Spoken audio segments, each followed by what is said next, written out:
नमस्कार दोस्तों, आइए जानते हैं उत्तर प्रदेश से जुड़ी आज की सबसे बड़ी और महत्वपूर्ण खबरें सिर्फ 10 मिनट में। लेकिन उससे पहले अगर आपने चैनल को सब्सक्राइब नहीं किया है तो अभी कर दीजिए। साथ ही वीडियो को लाइक करें और अपने जिले का नाम कमेंट में जरूर लिखें ताकि आपके जिले की हर बड़ी खबर सबसे पहले आप तक पहुंचे। तो चलिए आज की पहली खबर पर बात करते हैं। लेकिन उससे पहले एक खास बात, इस वीडियो को ध्यान से अंत तक देखिएगा क्योंकि कुछ खबरें आपके बेहद काम की हो सकती हैं। जैसा कि आप देख सकते हैं, आपकी फोन स्क्रीन पर एक हेडलाइन दिखाई दे रही होगी। हम सबसे पहले इसी बड़ी खबर पर चर्चा करने जा रहे हैं, तो दोस्तों तैयार हो जाए क्योंकि ये आज की सबसे बड़ी और जरूरी खबर है। आइए जानते हैं पूरी खबर विस्तार से। उत्तर प्रदेश में गर्मी ने अपना प्रचंड रूप दिखाना शुरू कर दिया है।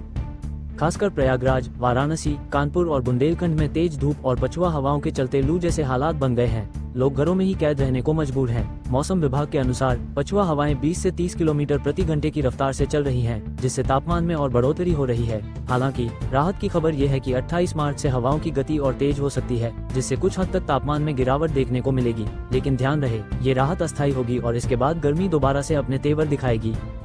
चलिए नजर डालते हैं अगली खबर पर। यूपी के युवाओं के लिए शानदार मौका। योगी सरकार ने पुलिस भर्ती प्रक्रिया का ऐलान कर दिया है। उत्तर प्रदेश पुलिस भर्ती एवं प्रोन्नति बोर्ड ने घोषणा की है कि अप्रैल और मई माह में नई भर्तियां शुरू होंगी। इस बार कुल 28,138 पदों पर भर्ती की जाएगी। इसमें आरक्षी, रेडियो संवर्ग और उपनिरीक्षक जैसे पद शामिल हैं। खास बात यह है कि भर्ती प्रक्रिया को पारदर्शी और समयबद्ध तरीके से पूरा करने के लिए विशेष प्रयास किए जा रहे हैं। योगी सरकार के नेतृत्व में पिछले 8 सालों में करीब 8.5 लाख युवाओं को सरकारी नौकरियां दी जा चुकी हैं। अब देखना होगा कि इस भर्ती प्रक्रिया से कितने युवाओं को रोजगार मिलेगा। चलिए नजर डालते हैं अगली खबर पर। योगी सरकार ने एक बड़ा फैसला लेते हुए आउटसोर्सिंग भर्तियों में होने वाली मनमानी पर रोक लगाने का निर्णय लिया है। अब उत्तर प्रदेश आउटसोर्स सेवा निगम के माध्यम से सभी भर्तियां की जाएंगी। इसमें योग्यता, आयु सीमा और पारिवारिक आय जैसे मानकों को प्राथमिकता दी जाएगी। खास बात यह है कि विधवा, तलाकशुदा और परित्यक्ता महिलाओं को भी विशेष प्राथमिकता मिलेगी। सरकार का ये कदम भ्रष्टाचार पर रोक लगाने और पारदर्शिता लाने की दिशा में बेहद महत्वपूर्ण साबित हो सकता है। चलिए नजर डालते हैं अगली खबर पर। यूपी बोर्ड के छात्रों के लिए बड़ी खबर। हाई स्कूल और इंटरमीडिएट की परीक्षाओं की कॉपियां तेजी से जांची जा रही हैं। अब तक 85% कॉपियों का मूल्यांकन पूरा हो चुका है। बोर्ड ने ऐलान किया है कि अप्रैल के अंतिम सप्ताह तक परिणाम घोषित कर दिए जाएंगे। प्रदेश भर के 261 केंद्रों पर कॉपियां जांचने का काम जारी है और परीक्षक भी पूरी मेहनत से इसमें जुटे हैं। उम्मीद की जा रही है कि निर्धारित समय से पहले ही मूल्यांकन का कार्य पूरा हो जाएगा। चलिए नजर डालते हैं अगली खबर पर। बिजली उपभोक्ताओं के लिए राहत भरी खबर। उत्तर प्रदेश विद्युत नियामक आयोग ने दिन और रात की बिजली दरें अलग करने के प्रस्ताव को फिलहाल खारिज कर दिया है। इसका मतलब है कि उपभोक्ताओं को अलग अलग समय पर अलग दरों पर बिजली नहीं चुकानी होगी। इसके साथ ही आयोग ने भविष्य में बिजली कंपनियों के निजीकरण के प्रस्ताव को भी मंजूरी नहीं दी है। हालांकि नई गणना प्रणाली के तहत वास्तविक खर्च के आधार पर बिजली दरें तय की जाएंगी, जिससे भविष्य में बिजली दरों में बढ़ोतरी का रास्ता खुल सकता है। चलिए नजर डालते हैं अगली खबर पर। डबल इंजन की सरकार का असर साफ दिख रहा है।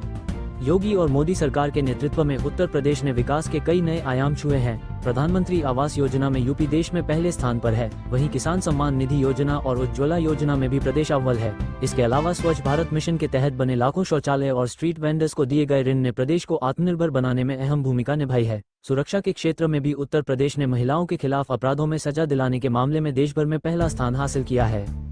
चलिए नजर डालते हैं अगली खबर पर। रोजगार सेवकों ने मानदेय न मिलने पर बीसलपुर ब्लॉक कार्यालय पर जोरदार प्रदर्शन किया।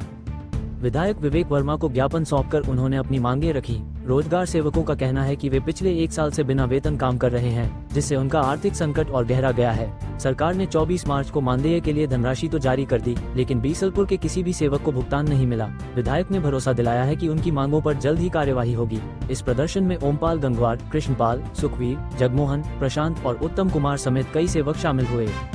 चलिए नजर डालते हैं अगली खबर पर। प्रधानमंत्री किसान सम्मान निधि योजना के तहत करोड़ों किसानों को बड़ी राहत मिलने वाली है।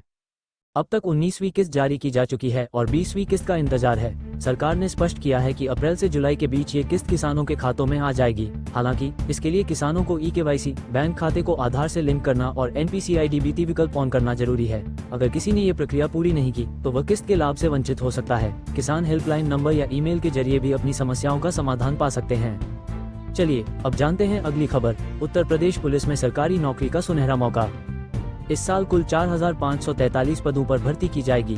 इसमें सब इंस्पेक्टर नागरिक पुलिस, प्लाटून कमांडर और विशेष सुरक्षा बल के अधिकारी शामिल हैं। भर्ती प्रक्रिया की विस्तृत अधिसूचना अप्रैल के अंत तक जारी की जाएगी। योग्य उम्मीदवार यूपी पुलिस भर्ती और प्रोन्नति बोर्ड की आधिकारिक वेबसाइट पर जाकर आवेदन कर सकते हैं। इस भर्ती में लिखित परीक्षा, शारीरिक दक्षता परीक्षा और दस्तावेज सत्यापन जैसी प्रक्रियाएं होंगी।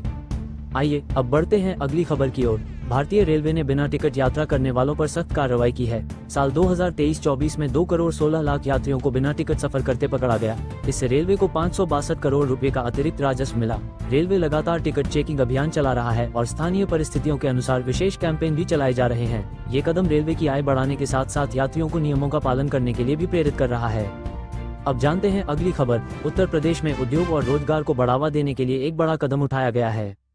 बांग्लादेश में चल रहे आर्थिक संकट के कारण कई कंपनियां वहां से अपना कारोबार समेट रही हैं। इसका फायदा यूपी को मिलेगा क्योंकि यहां 10 जिलों में टेक्सटाइल पार्क बनाए जाएंगे। हापुड़, मऊ, कानपुर, बाराबंकी, भदोही, गोरखपुर, गाजियाबाद, मेरठ, हरदोई और संत कबीर नगर जैसे जिलों में कपड़ा उद्योग की फैक्ट्रियां लगाई जाएंगी। इससे लाखों युवाओं को रोजगार मिलेगा और प्रदेश की अर्थव्यवस्था को भी मजबूती मिलेगी।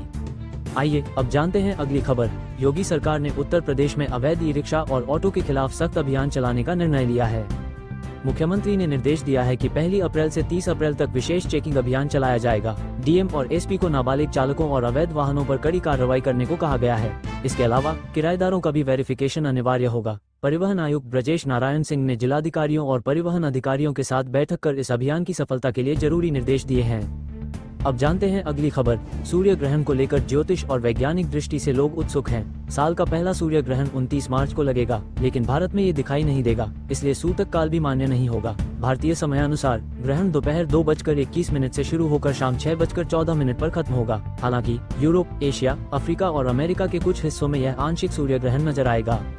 अब बढ़ते हैं अगली खबर की ओर। छत्तीसगढ़ के जशपुर जिले के किसान के बेटे जगन्नाथ सिंह सिदार ने ड्रीम 11 पर अपनी किस्मत आजमाई और 1 करोड़ रुपए जीत लिए। न्यूजीलैंड और पाकिस्तान के बीच खेले गए मैच में उनकी चुनी हुई टीम ने 1138 पॉइंट हासिल किए, जिससे वे टॉप पर पहुंच गए। जगन्नाथ ने अब तक 7 लाख रुपए अपने खाते में ट्रांसफर कर लिए हैं और उनकी यह उपलब्धि पूरे गाँव में जश्न का कारण बन गई है।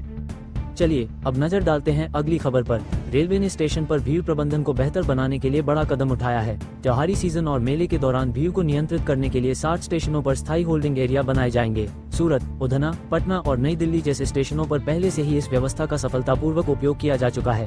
यात्रियों को स्टेशन पर तभी प्रवेश मिलेगा जब उनकी ट्रेन प्लेटफॉर्म पर आ जाएगी। ये कदम यात्रियों की सुरक्षा और सुविधा को ध्यान में रखते हुए उठाया गया है। तो दोस्तों, ये थी आज की कुछ महत्वपूर्ण खबरें और जानकारियाँ जो आपके लिए बेहद उपयोगी साबित हो सकती है। ऐसी जानकारी आपको शायद और कहीं एक साथ न मिल सके, इसलिए रोज की ताज़ा खबरों के लिए हमारे चैनल को सब्सक्राइब जरूर करें और वीडियो को लाइक नहीं किया तो लाइक करें। साथ में अपने जिले का नाम कमेंट में लिखें ताकि आपके जिले से जुड़ी हर जानकारी आप तक पहुंच सके। धन्यवाद। जय हिंद, जय भारत।